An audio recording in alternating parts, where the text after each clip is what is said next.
প্রতিদিন সকালবেলা কিন্তু একই রকম খাবার খেতে ভালো লাগে না। যদি এই রকম নিরামিষ ঝাল সবজি পিঠা হয় তাহলে বন্ধুরা কেমন হয়? আজকে কিন্তু আমি একদম সুন্দর করে দেখাবো পারফেক্টভাবে কিভাবে নিরামিষ সবজি পিঠা তৈরি করা হয় ফুলকো ফুলকো ভাবে। ভিতরে কিন্তু একটুও কাঁচা থাকবে না। দেখতে যেমন সুন্দর হয়েছে, খেতেও হয়েছে কিন্তু অসাধারণ মজার। আমি আপনাদেরকে ভেঙে একটু দেখাচ্ছি বন্ধুরা, দেখুন কতটা সুন্দর হয়েছে। এখানে নিয়েছি আমি 2 বাটি পরিমাণে চালের গুঁড়ো। এখানে কিন্তু আমি শুকনো চালের গুঁড়া ব্যবহার করেছি। আর দিয়ে দিব আমি হাফ চামচ পরিমাণে লবণ। আর দিয়ে দিব আমি হাফ চা চামচেরও কম একটু বেকিং পাউডার। আমি দিয়ে দিব হাফ চা চামচেরও কম একটু চিনি। এখন সমস্ত উপকরণ দিয়ে আমি কিন্তু একটু ভালো করে মিশিয়ে নিব। আমি শুকনো চালের গুঁড়ি ব্যবহার করছি বন্ধুরা। যদি আপনাদের হাতের কাছে শুকনো চালের গুঁড়ি না থাকে তাহলে কিন্তু আপনারা ভিজা চালের গুঁড়িও ব্যবহার করতে পারেন, তাতে কোনো অসুবিধা নেই। এখন আমি দিয়ে দিব এর মধ্যে কুসুম গরম জল। জলটা কিন্তু হাতে সয় সেই পরিমাণেই কিন্তু দিবেন, তা না হলে কিন্তু পিঠাগুলো একদম নরম হয়ে যাবে। আমি কিন্তু গোলাটা এইভাবে হাত দিয়ে 10 থেকে 15 মিনিট বেশ ভালো করে মেখে নিব।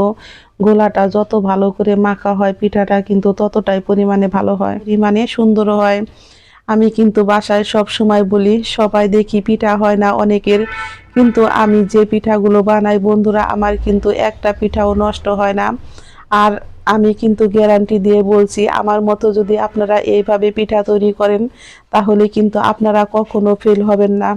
যারা নতুন আছেন, কখনো পিঠা বানাতে পারেন না, তারাও কিন্তু চোখ বন্ধ করে এইভাবে পিঠা বানিয়ে নিতে পারবেন। আমি কিন্তু এখন বেশ ভালো করে দেখতে পাচ্ছেন আমি এইভাবে কিন্তু মেখে নিব অন্ততপক্ষে 10 থেকে 15 মিনিট। এইভাবে জল দিয়ে ভালো করে মাখলে পিঠাগুলো কিন্তু একই রকম ফুলকো ফুলকো হবে। আমি আবারও দিয়ে দিব অল্প পরিমাণে একটু জল। আর জলটা দিয়ে কিন্তু আমি আবারও 5 মিনিট এইভাবে একটু মেখে রেস্টে রেখে দিব 2 ঘন্টা।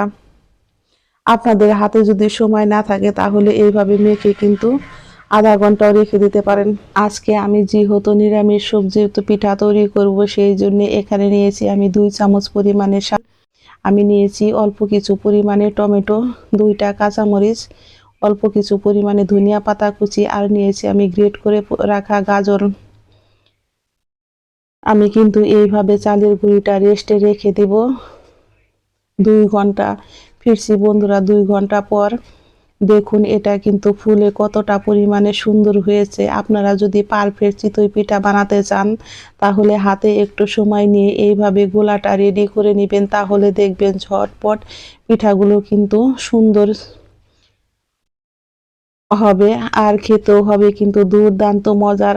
যারা কখনো পিঠা তৈরি করেননি তারাও কিন্তু ঝটপট এইভাবে পিঠা তৈরি করে নিতে পারবেন। এখন আমি একে একে দিয়ে দিব গ্রেট করে রাখা গাজর কুচি, আর দিয়ে দিব আমি টমেটো, ধনিয়া পাতা, কাঁচামরিচ। যেহেতু আজকে আমি নিরামিষ চিতই পিঠা তৈরি করব সেই জন্য এখানে কিন্তু আমি কোনো রকমের পেঁয়াজ রসুন ব্যবহার করব না।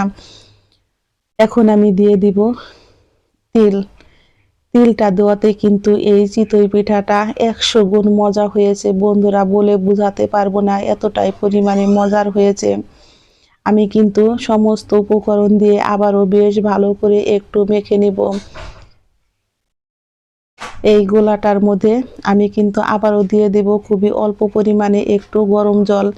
1 চামচ মতো আমি কুসুম গরম জল দিয়ে এই ডোটাকে আমি সুন্দর করে রেডি করে নেব বন্ধুরা। এই ডোটা কিন্তু একদম পাতলাও হবে না আবার একদম ঘনও হবে না।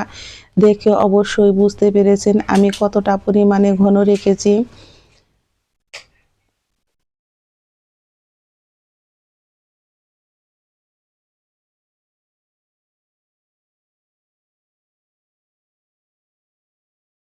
আমি এখন আপনাদের চামচটা দেখিয়ে দিচ্ছি বন্ধুরা, গোলার পরিমাণটা কেমন হবে। চামচটা কিন্তু আমার দেখা যাচ্ছে এরকম আমি পাতলা করব, কারণ খুব বেশি ঘন হলে কিন্তু পিঠাগুলো ফুলকো ফুলকো হবে না, মাঝখানে কাঁচা থেকে যাবে। নিয়েছি আমি একটা বাটি, বাটির সাহায্যে এইভাবে পিঠাগুলো কিন্তু আমি এখন সাজের মধ্যে দিয়ে দিব। সাজটাকে কিন্তু আমি খুব ভালো করে গরম করে নিয়েছি 10 থেকে 15 মিনিট একটু তেল দিয়ে। এখন আমি ঢাকনা দিয়ে ঢেকে এইভাবে পিঠাগুলো রেডি করে নিব। চুলার আঁচটাকে আমি লোতে রেখে পিঠাগুলো কিন্তু এইভাবে রেডি করে নিয়েছি। আর প্রথম সাজের পিঠায় দেখুন বন্ধুরা কতটা পরিমাণে সুন্দর হয়েছে, চোখ জুড়িয়ে যাওয়ার মতো সবজি চিতই পিঠা বন্ধুরা। বন্ধুরা চোখ জুড়িয়ে যাওয়ার মতো চিতই পিঠা দেখুন, দেখতে যেমন সুন্দর হয়েছে খেতেও হয়েছে কিন্তু দারুণ মজার। ঝটপট এইভাবে আমি তৈরি করে নিব নিরামিষ চিতই পিঠা। আপনারা কখনো খেয়েছেন কিনা আমি জানি না, কিন্তু এই রকম ঝাল ঝাল নিরামিষ চিতই পিঠা হলে কিন্তু আর কোনো কিছুর দরকার নেই, এতটাই পরিমাণে মজার হয়। আমি কিন্তু এইভাবে সমস্ত পিঠাগুলো বানিয়ে নিব। যদি কখনো না খেয়ে থাকেন বন্ধুরা এই নিরামিষ চিতই পিঠা, তাহলে কিন্তু শীত যাবার আগেই এইভাবে আপনারা বানিয়ে নিন। পিঠাগুলো যখন বানাবেন তখন কিন্তু হাই হিটে এই পিঠাগুলো বানাবেন না, চুলার আঁচটাকে মিডিয়ামে রেখে তারপরে পিঠাগুলো বানাবেন। দেখবেন পিঠাগুলো এরকম কিন্তু ফুলকো ফুলকো হবে আর ভিতরে কিন্তু কাঁচা থাকবে না।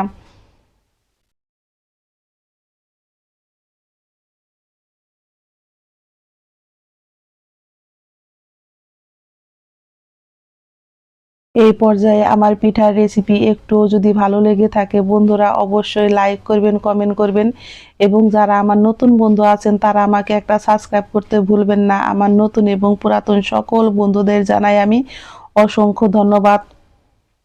ঝটপট তৈরি হয়ে গেল আমার নিরামিষ চিতই পিঠা। ধন্যবাদ সবাইকে।